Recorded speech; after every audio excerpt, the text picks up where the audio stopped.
Hello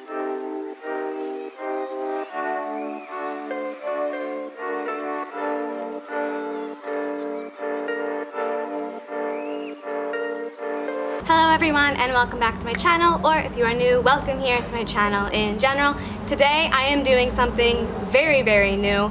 I have traveled by myself in Korea for the first time. Traveling by myself in Seoul is like fine, not a big deal. But I've never left Seoul by myself. I've either always been with a friend or with Andy. And I'm a very independent person. I have a very independent personality. I've always been like that. But I'm not in my native country, I'm not fluent in Korean, I'm not familiar with all of the culture and customs, and so it's always just been easiest for me that when we travel outside of Seoul, I rely on other people. I rely on Andy 90% of the time. If I'm with another friend, I usually rely on them more than my own capabilities, and I just don't feel as in control as I want to, and I want to feel like I can conquer any little trip I take myself on. Now's the time to travel to other places by myself during the week when it won't be so super crowded and really try to grow and push myself out of my comfort zone. So today I am in Ganghwado. Ganghwado is an island off the coast from Gimpo. I'm in northern Ganghwado because I'm actually meeting my friend Sarah who lives in Gimpo for like a picnic dinner. So northern Ganghwado is like just across the strait / river from Gimpo. So I'm hanging out here. In the spring, I will be coming back to Ganghwado to visit like the southern part of the island because there's a really cool cafe there that has fields of daisies in the spring. But right now, today, I am at a place called Joyoung Textile. This is an old textile factory. Allegedly, Ganghwado used to be like really big with textile manufacturing. So this is an old, since abandoned textile factory that has been converted into a cafe / art. It's meant to be enjoyed as an installation, that's the word. It's meant to be enjoyed as a cafe and art installation. I read online that the space actually changes fairly often, and I didn't know if I would totally like it here because the pictures I found online wavered in between like cool, vintagey, like peeling paint, but still very like pretty to like just haunted house level. So I didn't know what to expect here, but I think I got some cool shots and took some cool pictures. So I'll show you guys what this cafe is like. And now I'm going to walk about, according to Naver Maps, it is 9 minutes, to Yeonghung, which is a royal residence. Some places online call it a palace. Some people just call it a royal residence. So this king, who lived from 1849 to 1863, used to live here before his ascension to the throne. So I guess at the time he was a crown prince. So let's go enjoy my first time traveling alone as a foreigner in Korea. It was kind of scary and nerve-wracking this morning, but I'm feeling much more confident now.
I am outside now on like the grounds, and apparently there's a lot of little nooks to explore, but one of the main buildings looks like it recently closed down, and I think a lot of the pictures I saw on the internet were taken inside that building. So I don't know, but let's try to find some nooks to film and take pictures of. I mean, this table is absolutely where the local witches of Ganghwado hold communion every night, right? Like, we can all agree on that. This is where the witches meet. I think the main cafe used to be in this building, but if you look through the windows, like, it has like a modern cafe like register system. Like, everything is still set up inside, but it just looks like they moved main operation to, that's the main entrance over there, this building, but it just looks super abandoned inside, which only makes me want to go in even more, because, you know, all about ghost hunting and shit like that. It says office, but like, for who? The local ghosts, of which there are definitely plenty. Like, they must have just recently, they haven't even moved all the furniture out of this building yet. I really want to go in it, damn it. Since this is like an art installation slash cafe, I read that it does change a lot, so I think they're building a new section for it or something. They're building something. What is this? You're gonna tell me this isn't a haunted little room? This is a haunted little room. Can we talk about how cool this light is? Oh, I love it. That's neat.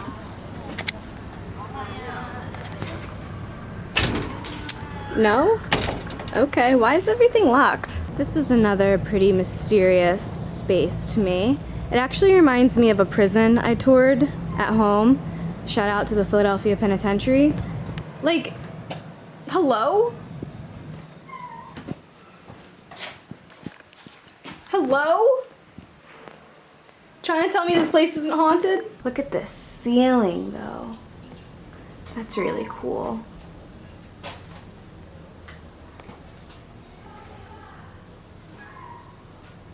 It's a shame. I think I came at a bad time. All of these extra spaces are closed. I guess maybe they're going under a lot of renovations. The extra haunted places are still open though. Hello.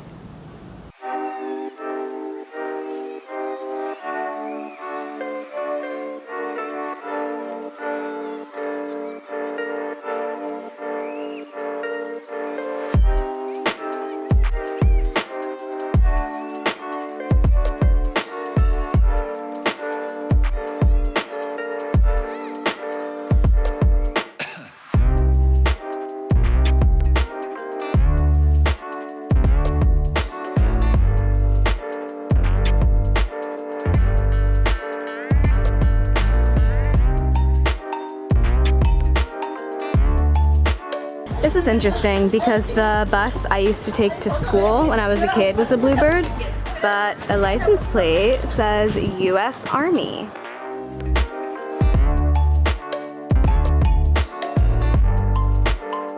The new title of this video is Having Fun by Myself in Public Spaces. Alright guys, I am leaving the cafe. If you can tell from my cheeks, it's much hotter today than I thought it was going to be. People love this bus. I tried my best to film myself talking at the cafe, but there's construction going on outside, and there's like strictly American top 40 pop beats from the last 3 years playing inside. If I hear Shawn Mendes and Ed Sheeran one more time in a Korean cafe, I'm gonna lose my mind. So this place was better than I expected. I was kind of like not too sure if I would like it here, but I did like it here. Who am I kidding? I love things that look like they're probably haunted. So I am going to start walking to the palace now in this heat. My situation, like a huge black backpack that Andy this morning said looks like it's bigger than me, and a lunchbox I'm bringing for our picnic dinner, meeting my friend later. All right, I'm gonna pack myself back up, so fucking rude, and head on our way to the palace.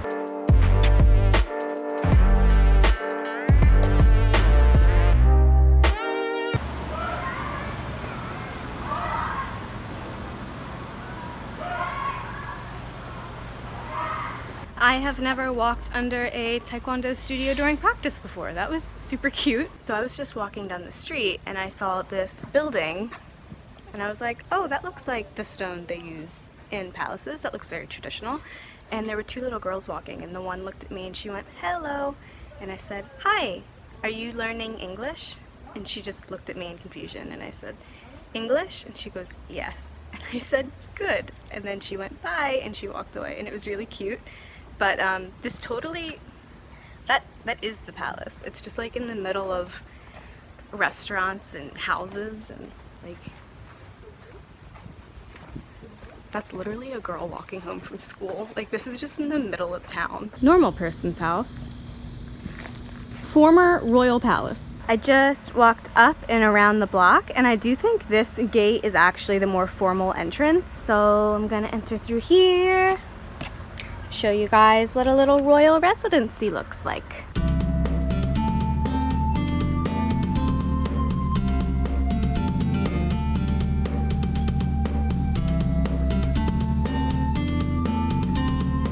Alright, so I get why people call this a royal residency instead of a royal palace, because it's super small. It took me less than 5 minutes to walk from that other entrance to where I started in the first place.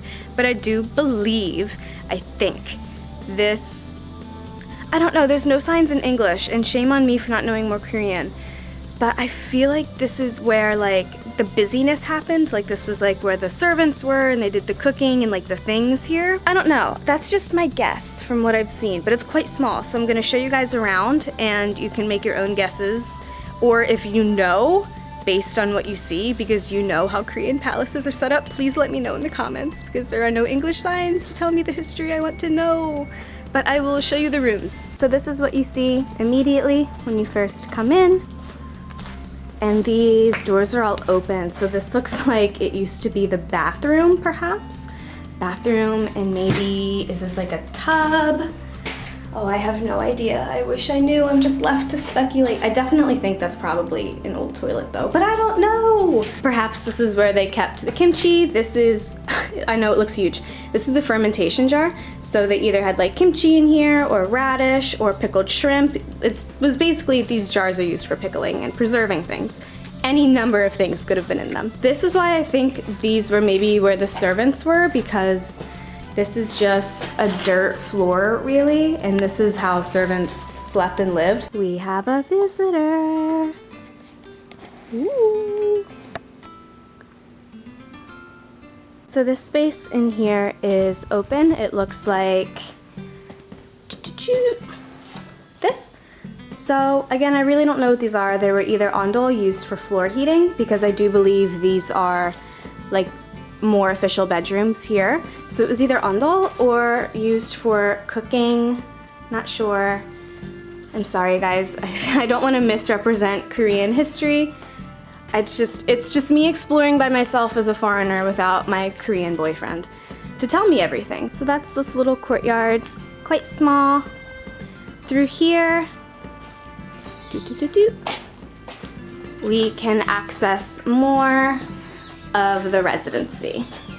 Up here is what I think could have been where the crown prince stayed. So coming up some stairs from what we saw down below is the building that I believe at least to be the main residence of the crown prince or the future king, because it is the biggest building here, and in this room is more proof of ondol, Korean floor heating, and it is separated by this wall from the other space. So that's why I think the servants and the busy people were down here, and this is where the king lived, maybe with his wife if he was married at the time, I don't know. I don't mean to say like the king wasn't busy. I know I just said busy people, but that's what servants are, they're busy people. I also think this is probably where the king was, because there's a well here and easy access to a shrine for prayer. Here's the shrine. It's really beautifully painted with this traditional kind of symbolism. All of these colors mean something together, and I always forget the word, but I will put it here. And through this locked door, you can see what the king was probably praying to. It's quite an old stone, and there's Chinese writing on it. Here's just the other side of the residence. It is a lot smaller than I thought it would be. A lot of places on the internet call it a palace, but I think I would agree that it's just a place where a royal person lived. And some would say like, yeah, isn't that what a palace is? But I don't know, I think you would expect a palace to be a little more grand. I think I'm just gonna take some pictures now and head to Gimpo to meet my friend for picnic dinner. Made it to Masong Park, no one's here, my favorite thing.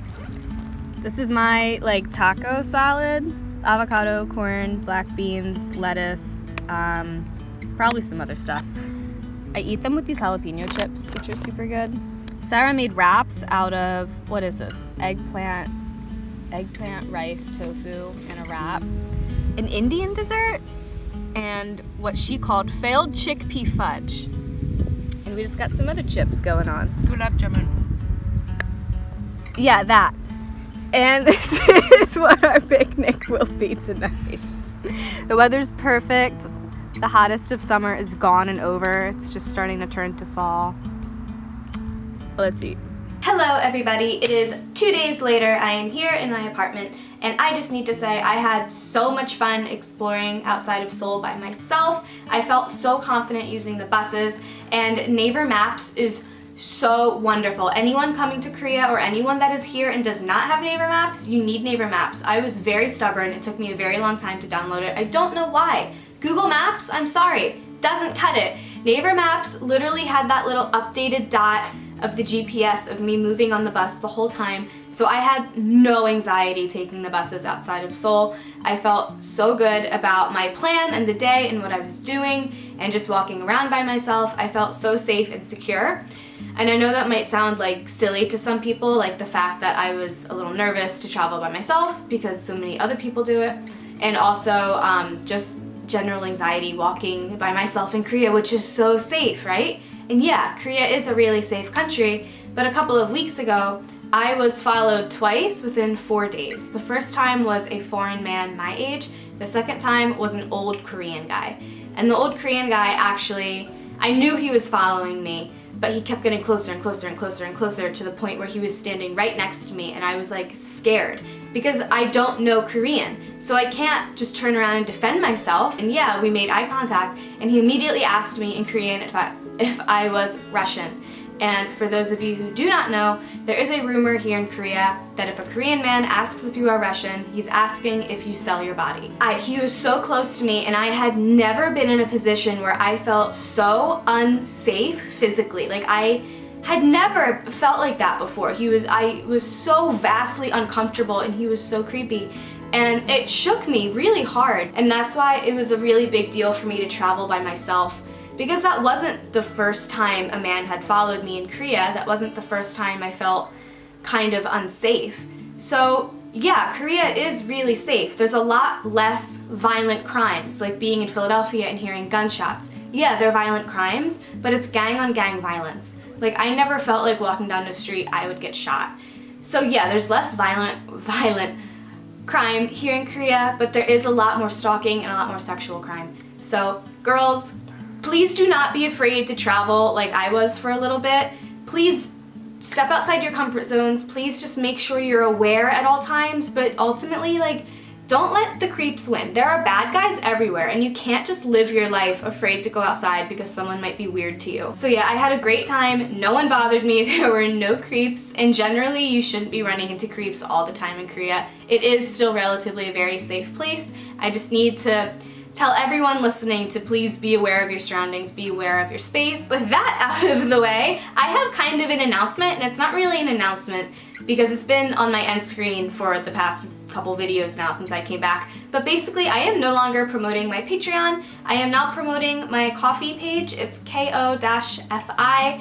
And I'm not like shutting down my Patreon, but I'm no longer promoting it, because I just felt like the expectation with having a Patreon was that I would be putting out extra monthly content, and I tried that, and it was a really big struggle for me. So I just felt like there was that expectation with Patreon that I couldn't live up to. And Ko-fi was started because one guy was like, hey, I really wish I could buy a coffee for this other person that helped me. I basically just want to treat Ko-fi like a tip jar. If you guys look at one video or something I say, or you feel inspired by something I do, you can go and leave me a tip. Think of it as like a virtual tip jar. You can go and leave me a tip. It's just a couple dollars. I don't remember exactly how many dollars. I'll put that number here. And it's not a monthly subscription, so it could totally be a one-time thing. It can be just like whenever you get your paycheck, if that's once a month, or it could totally just be like every other month or whenever you feel like it. I don't want anyone to feel obligated to be sending me tips, but it does exist if you guys want to, and I will not be using the money for coffees. I actually have it set up where the money is going towards equipment for YouTube. So I need a new mic. I struggled so hard in this video. I spent hours yesterday trying to fix the audio. The audio in this video is so jacked in so many places, and I spent so long trying to fix it. I desperately need a new mic. So if you guys like me and my content and you want to support me, you can go drop a couple dollars now, next month, only once in your life, it doesn't matter. Just my tip jar is there, so to speak, for those of you who feel like leaving a tip.